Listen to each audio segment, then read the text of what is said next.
నేను తెలియజేసేది ఏంటంటే, నా పేరు సుందరయ్య. నా షాపు సంతోష్ నగర్లో గత 34 సంవత్సరాల నుంచి నడుపుతున్నాను. నేను షాపు 1991 నవంబర్ 24 షాప్ పెట్టి ఇక్కడ. నాకు ఈ షాప్ పెట్టిన తర్వాత ఉప్పల వెంకటేషు, తండ్రి పేరు ఉప్పల ప్రకాష్. ఇతను హిమాయత్ నగర్లో ఇతను ఆఫీస్ ఉంది.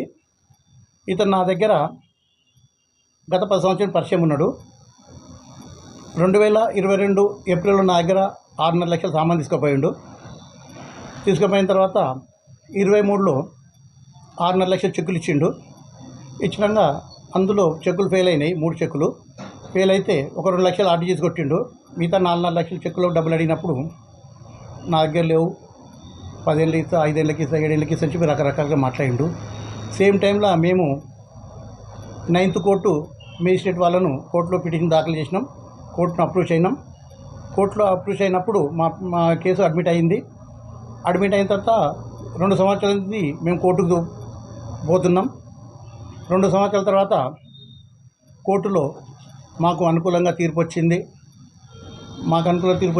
తర్వాత అతనికి 5 లక్షల రూపాయలు డబ్బులు కట్టమని తీర్పిస్తూ 6 నెలల జైలు శిక్ష కూడా వేయడం జరిగింది.